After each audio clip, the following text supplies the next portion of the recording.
do you wear the colours of your company?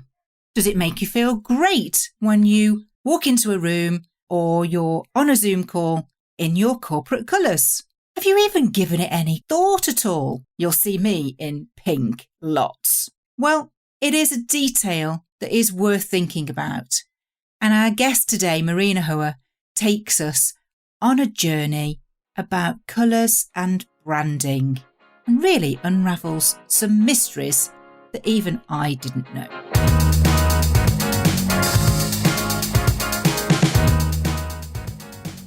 She's even been known to dress up herself to grab a little attention for her business. It's worth listening in to some of the tips that Marina has to share today. What's new, Wendy Woo? Well, we're charting in the United Arab Emirates. Thank you for listening over there. Do drop me a line. Let me know what your favourite episodes are and why. We'll even give you a shout out. Talking about shout outs, I've received a special review on Podchaser from Neil Veglio. For those of you that don't know, he's my producer. I have to share him, but he's brilliant. If you're thinking about doing a podcast for your business, I would highly recommend him. But now it's time to get back to the show.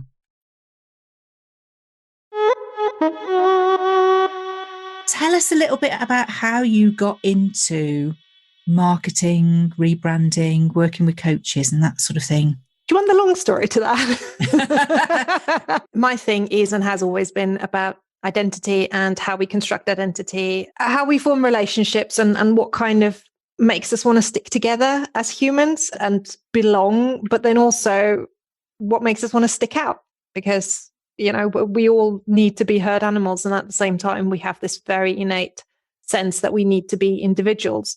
And I certainly myself have always been more on the individualistic side, I thought anyway, and then COVID hit and I've been cured of that.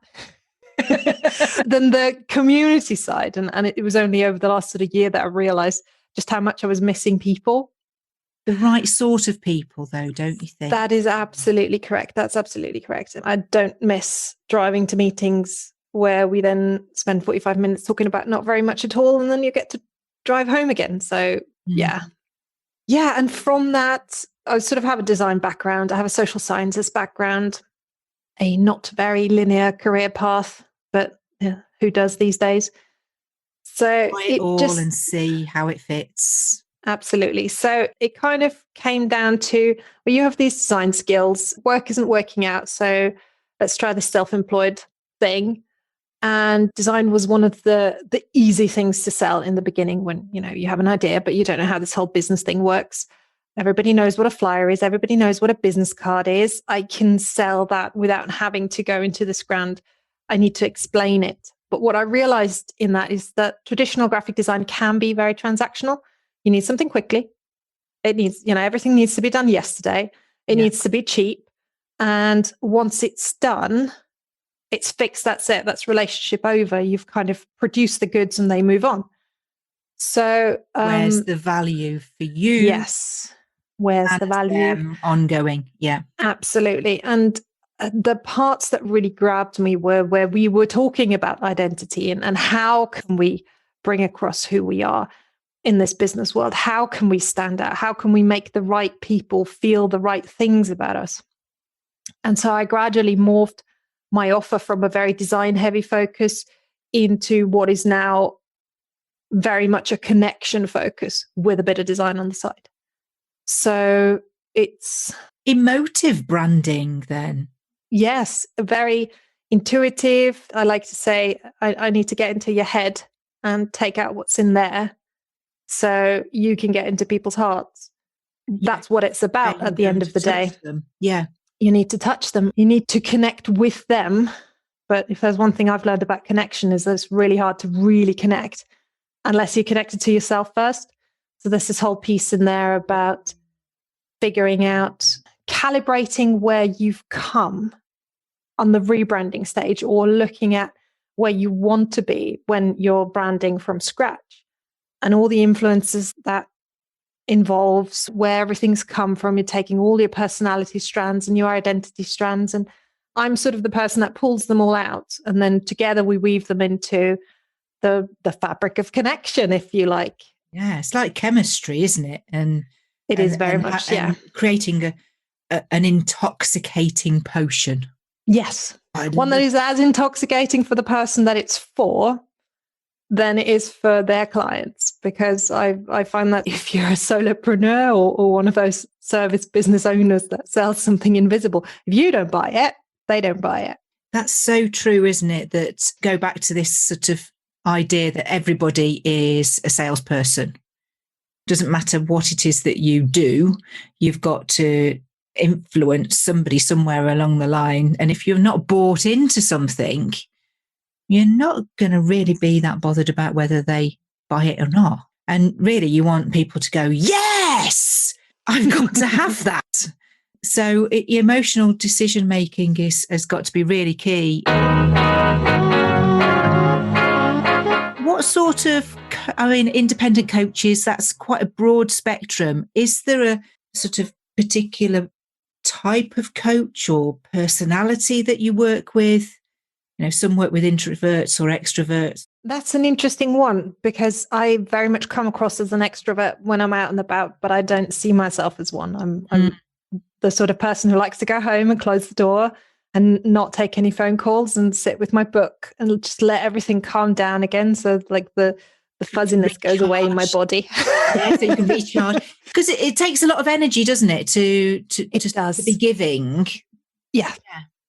This was something I wasn't expecting when I sit down with my clients and we're going through this very intimate work of, they might know who they are, but in order for them to be able to interpret that for them, I have to get to know them very closely as well. And we're doing a lot of emotional work there together.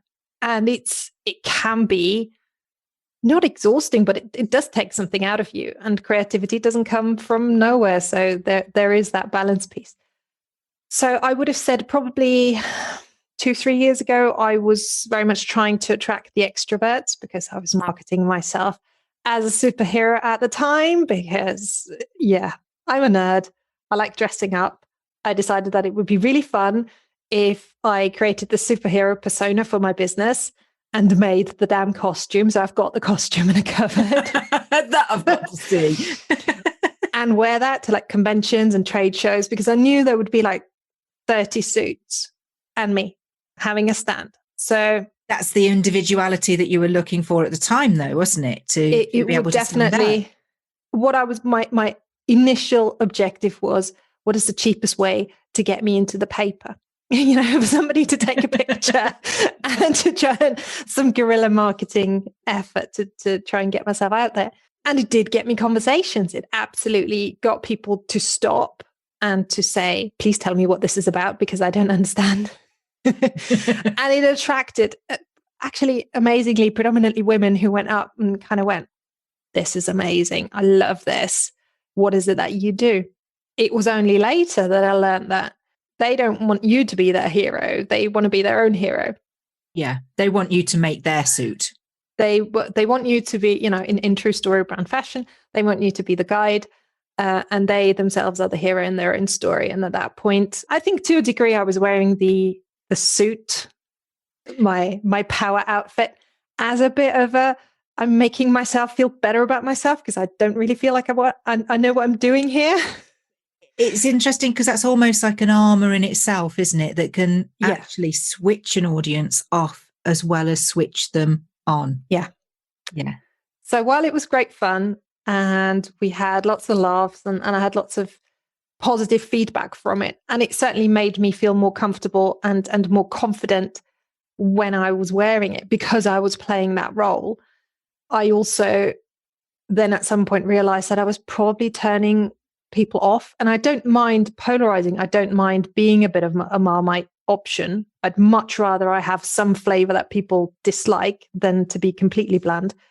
Yeah, but you attract the people that are best for you, don't you? I think in any field. So I know I'm not everybody's cup of tea. I wouldn't want to either. That's not the name of the game. Is to be the best with the best in your circle. Yeah, I outgrew her. I outgrew the Apricity girl, and I still have the outfit. I still have the pictures. You're going to have to send me one. I promise I won't share it. I will. Well, if you're at all on my LinkedIn history or on any of my Facebook things, she will pop up. She's a part of my history, and people still go, "Oh, you're the one with the costume." Like from 3 years ago. It made an impression. Lasting impression.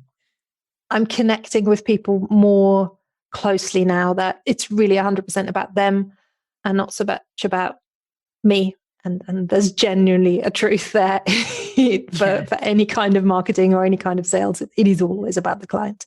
That's where the conversation becomes the key part of the process, isn't it? Is what you're saying is, look, I can help you create your own superpower suit. I can help you, step into your authentic, aligned, calibrated persona so that it's not an effort. That's the thing, isn't it? That it doesn't feel like you're playing a role, that this is a true representation of who you are, that people will then be naturally attracted to you. Yeah, absolutely. Totally agree. And it is, and you said, what kind of coach? The kind of coaches that are done with the bullshit. The sort of people who are kind of done shouting and they have found their own truth. And there's just no space for compromising anymore. And this is why it's zero compromise rebranding, because it's not cheap. We need this to be right, and we need it to say the right things to the right people, and we need to give them the right gut feeling about you, even when you're not there. And above all, we need you to be so proud of this, so excited that when you hand this over, it's literally an extension of yourself, just not the crappy bits that you don't want to show anybody, but like the best version of yourself. Yeah. Does my bottom look big in this suit? Yeah, I'm saying this while I'm wearing, professional on top, pandemic on the bottom. There's going to be a word for that. Can we please find out what the word for that is? I'd love that. We've talked metaphorically about you creating a superpower suit, and rebranding, does conjure up to me certain elements of style towards marketing. But I still think it's a really, really underestimated field, because it's kind of like muddy waters.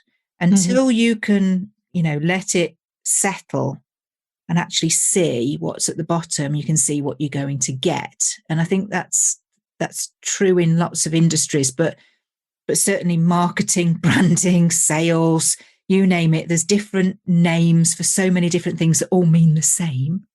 What would you say you work on? What are the tangibles that they can take away and go, this is what I got from working with Marina. This is how she helped me with my brand. So they come initially for the logo, because that's what you come for. That's what you expect when it says rebranding. And actually what they walk away with is a real clarity on how to communicate the strengths of the business and the uniqueness and the differentiation, a clear understanding on their own positioning and the synergy with the client, what they're expecting to see and hear, what is the brand promise.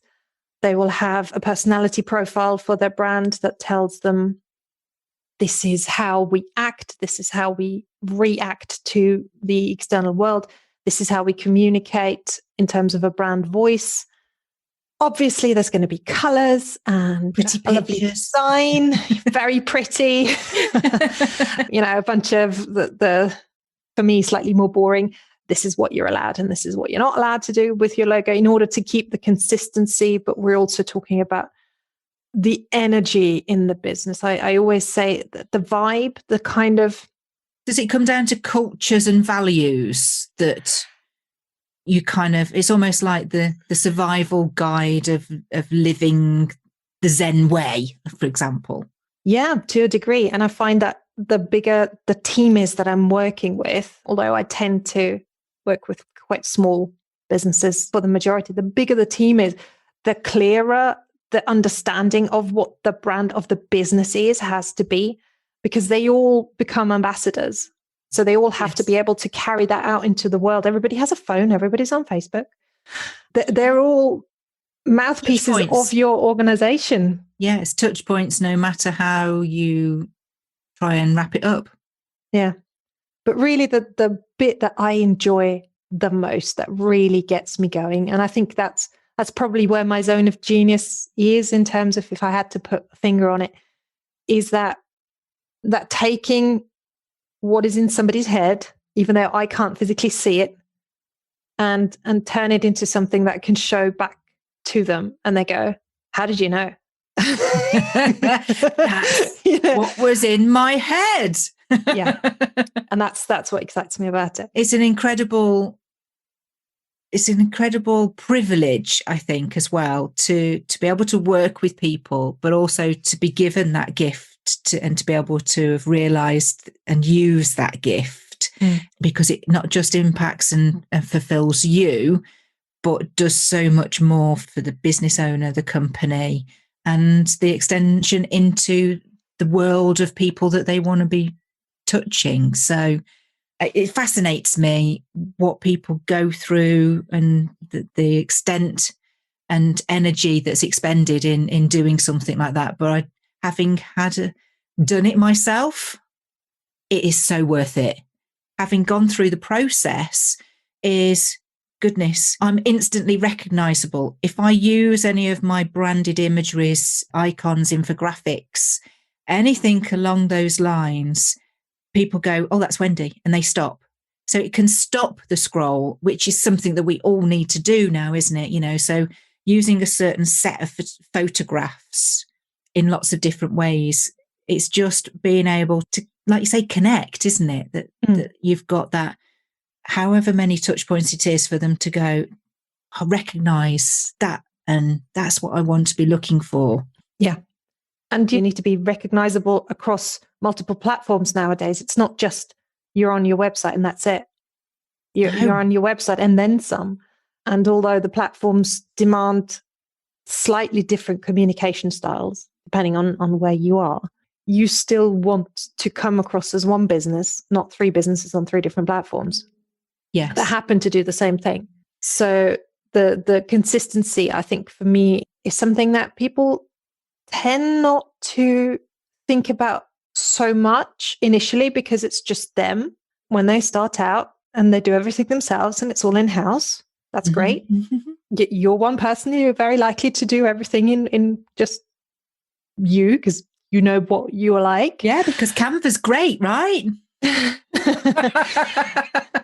But then you start outsourcing, and then you start hiring, and you have a VA, and you start giving people parts of that work. And then who you are, the essence of you, the brand, gets dilated. It's less strong then. Yeah. It's less clear. You've got to rein it in, haven't you? Yeah, you've got to rein it in, but you need to know what the important bits are that you want other people to communicate on your behalf. So this is where the work with people who are upscaling as well is very interesting, is how do we make this so everybody knows what's going on and how we can communicate that and how it translates. Like a lot of things, and I think this is worth mentioning for listeners as well, is that to have a core brand doesn't mean that that's all you're ever going to have, because it evolves. It can take on a life of its own, and you can find yourself growing that brand and the messaging and the imagery. So long as you stick to those core principles, it's easy to sort of bolt on and attach to it. I think sometimes the mistakes that people make with branding, this is just my observation, don't shoot me down, but it is that, you'll go to one person and for one thing, then you'll go to another person for something else, and then you'll go to another person for something else, and you're taking that first piece of work and you're passing it on.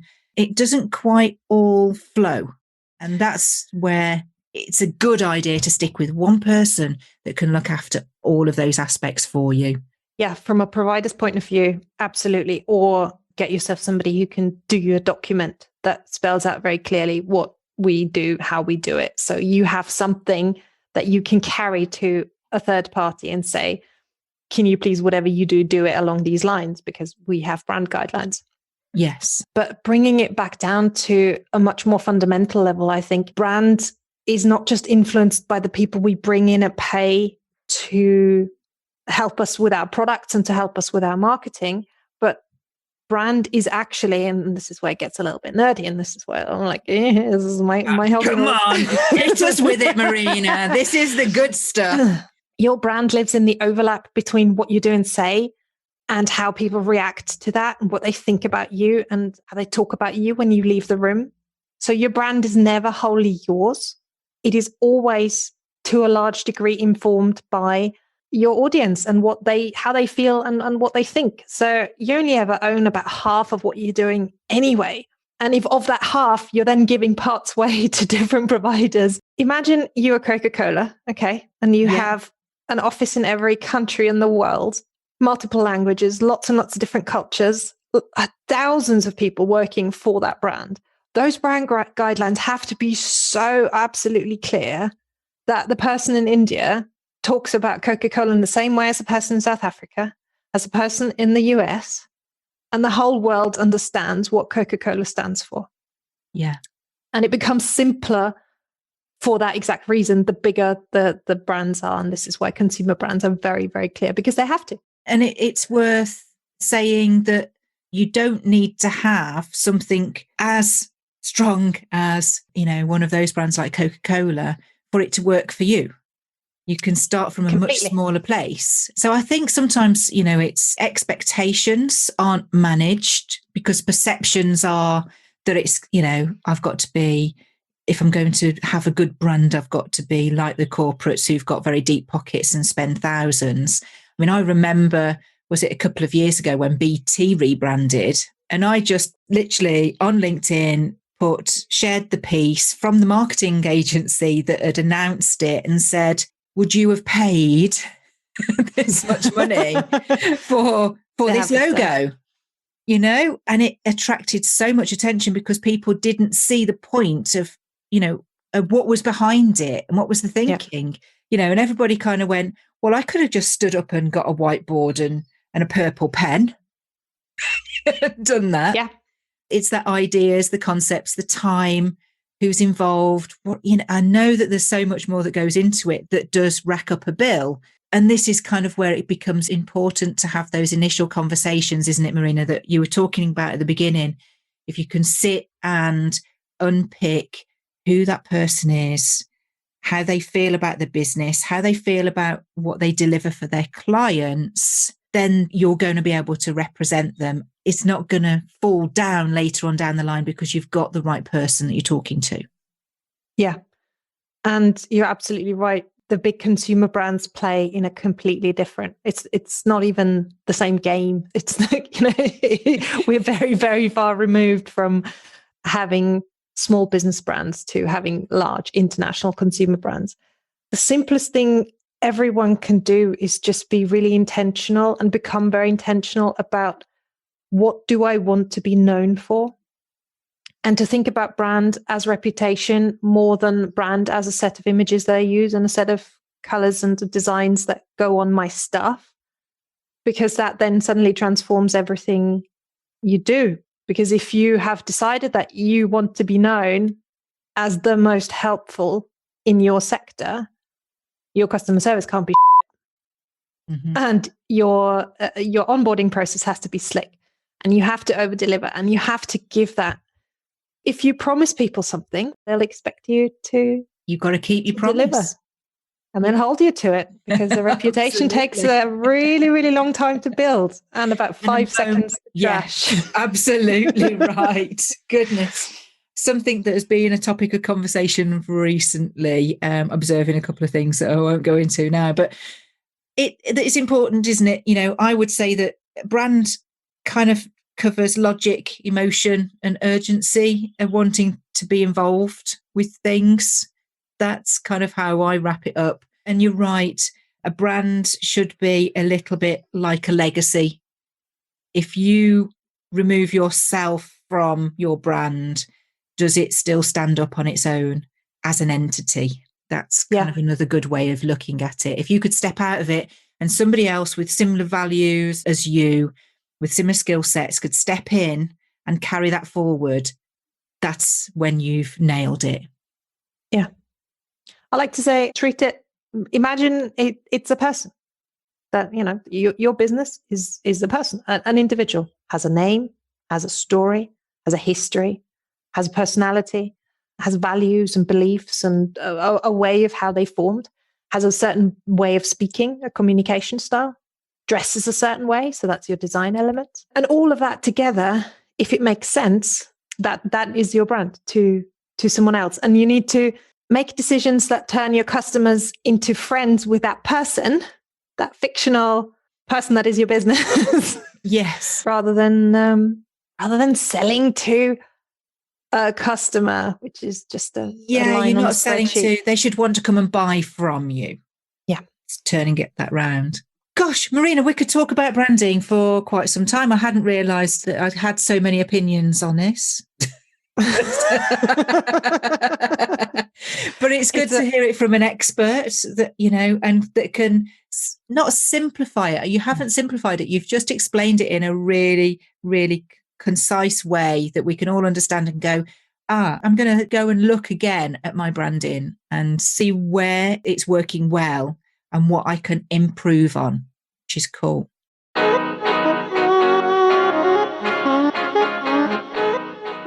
Now, the moment has arrived. This is my favourite part, where I get to ask my guests for the first time to spill the beans about that conversation that you've had where it created a turning point.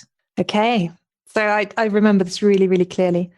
It was January 2014 in Salisbury, and I had just come back to the UK from Austria, where I was born, and I spent sort of 10 years here going to uni.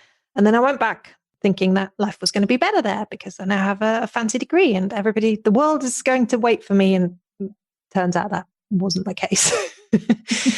And up to that point, I think everything in my life had gone pretty much to plan. I'd been where I wanted to do. I'd got the education I wanted to. And then I finished uni and it just stopped going to plan. I'd had a couple of jobs that just were a little bit shit.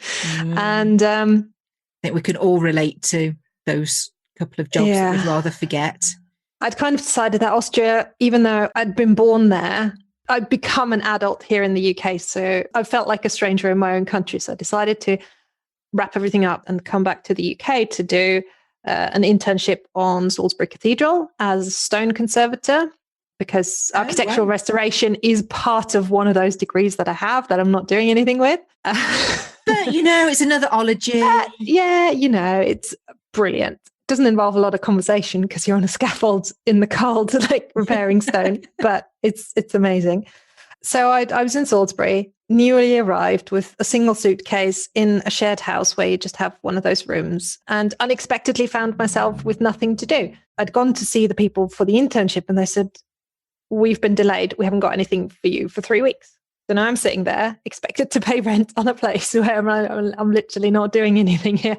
I found myself a photo club. It must have been a Monday night because I think I arrived on Sunday. And I walked into Salisbury Camera Club, where the average age is probably 65 and above. Hobbyists, yes. 20-something with short, very bright orange hair. And I attracted a good deal of attention. And a lot of people wanted to talk to me because, young blood, who is this young person? We need to keep her. We need to bring her in. Don't let her escape. Lock the door. I started talking to this lovely lady and she said, so what are you doing here? Why are you here? So I told her the story about the internship and everything. She said, so you're looking for a job then? My husband just happens to be looking for somebody part-time to wrap up one of his 2 businesses. And I said, okay, that sounds like something I've never done before, but how hard can it be? I'll give it a try. And that was the conversation that got me into self-employment, because I would have never even considered it before then. My parents have, municipal jobs in Austria. They're very stable pension. Everything's planned out. Traditional. You're expected to go to uni, get a job. It was now okay to change jobs, but the idea was to be employed and to be stable and to have a pension and this whole sort of lovely package. And then turns out I didn't like employment. Turned out not to be that great. And then on come this lovely lady and the associated gentleman who said, well, let's do something here. You can absolutely work with me, but I don't employ because I'm wrapping everything up. You'd have to do this as a freelancer. So I'm like, no idea how this is going to work, but you can teach me. So it then very quickly turned out that we're actually really compatible, that we had a lot of fun together, even though he was probably in his late 60s, early 70s by then. And we just got on like a house on fire. It was really good fun. And he became my mentor for 2-3 odd years, doing all sorts of things, sales, procurement. We went to France to source oak logs to ship to China, flooring manufacturer from China. I mean, it was completely random. It was brilliant.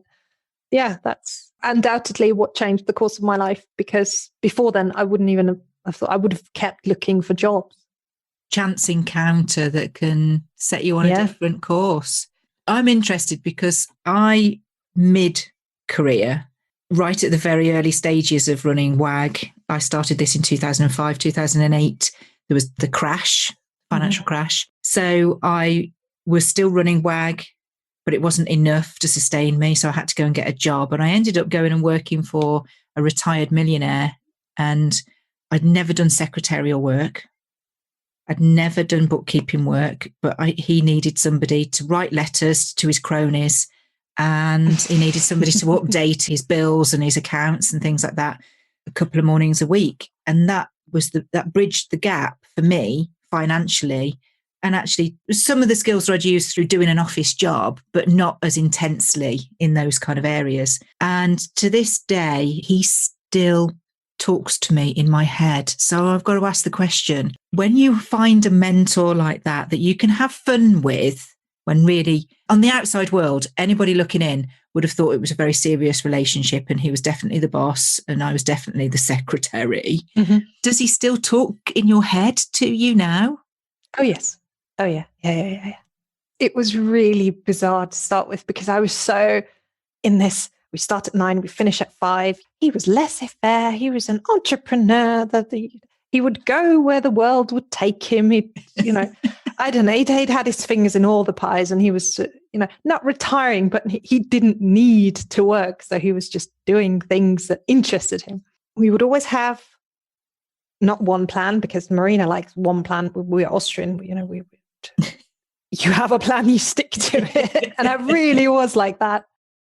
And then there's this man, and he was we always had 3 or 4, 5 plans going at any given point. And depending on when the phone rang and what it said, we would just shuffle things. So sometimes on the Thursday, we'd get a phone call, and Friday afternoon, we'd be on the ferry to France. It was very flexible. And it used to drive me absolutely nuts.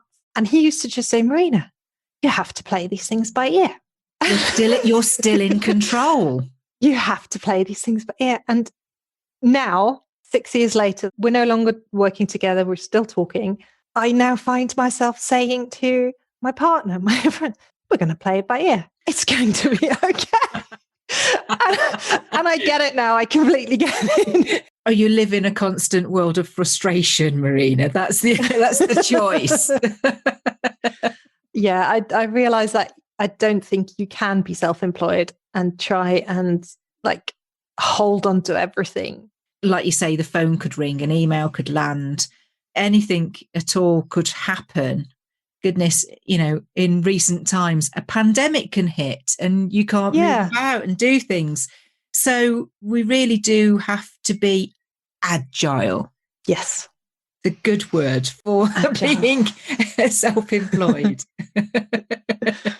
It's key though, isn't it? These people do have a lasting effect on us as we carry on our own journey, even when we go our own ways. It's an incredible thing to have happened by chance. Yes. To still be in your life these years later. I'm sure there's others that are listening that may have had something similar happen and they haven't realised the beauty in that. And if you are listening and you can think of somebody like that, just after Christmas, I somehow felt compelled to sit down and to write to him. And I got a piece of paper and I hand wrote a letter, and it just all kind of came out. And I got this really teary phone call saying, this is the most amazing thing I've ever received, and I'm going to frame it and I'm going to put it on my wall. So you can give something back to these people, and it doesn't take a lot. It's just gratitude. My goodness, I've got goosebumps just thinking about that, because that's worth more than money in the bank most days. Yes, definitely. It's certainly the sort of things that we will remember rather than how much I made on any given day. Yeah, that stuff goes in one ear and out the other. You only remember how much you have to pay the tax man, I know, but... Yeah, funny enough, I do know that number. Oh, Marina, it's a beautiful story. It certainly is a conversation that's created a turning point for you. And thank you so much for coming talking to us today about branding and about your early mentor in Salisbury. It's been an absolute delight to talk to you. I always finish off by saying, if any of the listeners want to carry on the conversation with you, whilst we will be putting all the details onto our website with your letter to listeners and any kind of resources that you can offer them, how do they get in touch with you right now? So, as with many, LinkedIn is probably easiest. Marina Hauer, Hauer, because I'm one of these foreign people who just spells the name automatically. That's just how things go. The website is apricity.studio. And that's like apricot, but instead of ot, it's city, isn't it? Yes. That's the best way to do it. Yeah, that's the best way to do it. If you are in any way, shape or form considering a rebrand, you're kind of a bit itchy and don't quite like what you've got anymore, I have a really, really comprehensive guide to rebranding that talks about all the stages and everything you need to consider and budgets and what have you, and how to pick the right designer. Ping me a message and I'll send it to you. Well, if we can have that guide, we can put that to the show notes and people can download it. We'll make sure it's available for everybody. I'm sure you'll agree that there are those chance conversations that can really make a difference. Don't forget to carry on the conversation with Marina. She'll have the letter to listeners on the website, which is allthews.makingconversationscount.com, and there'll be lots of tips on branding there for you too.